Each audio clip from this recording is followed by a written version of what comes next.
Assalamu alaikum hormatly mehmani dostlar, aziz vatandaşlar.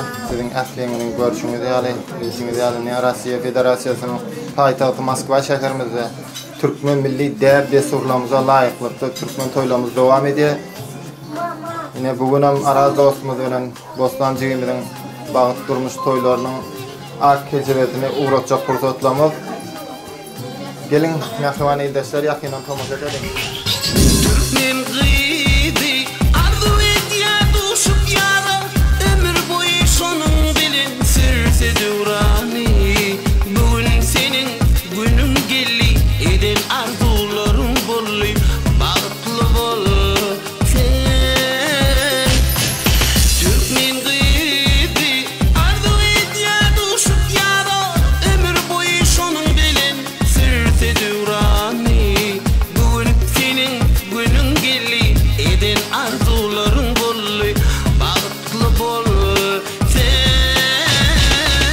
Baksan gaýdym alynyň bagtyň açyk bolsun. Hemişe bagtly durmuşda ýaşaň. Goşulanyň bilen goşa garak. Bagtly bolun. Bagtly bolun.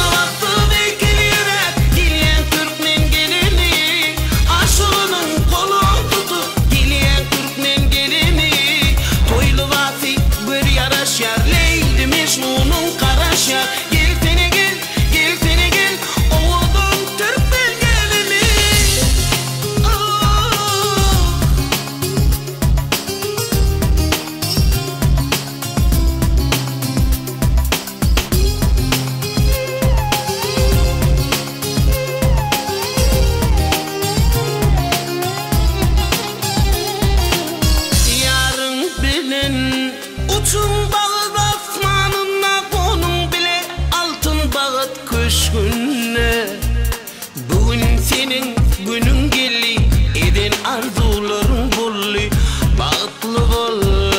Sen yarın bilen uçun bagyt asmanyna gonun bile altın bagyt köşkünde.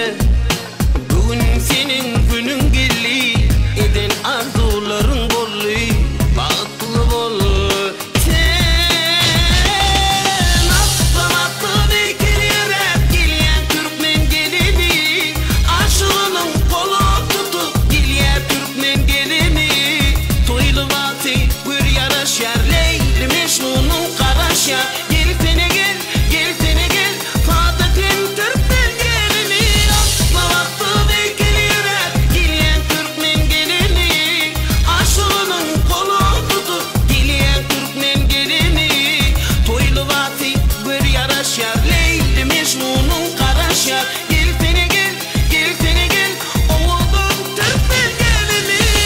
Hormatly Döwran video kanalynyň hormatly agzalary, Döwran video ýene ulgamda öz içine Moskwa şäheriniň Saritsina parkynda dowam edýär. Hormatly ýaşamyň bagyt durmuş toýlary.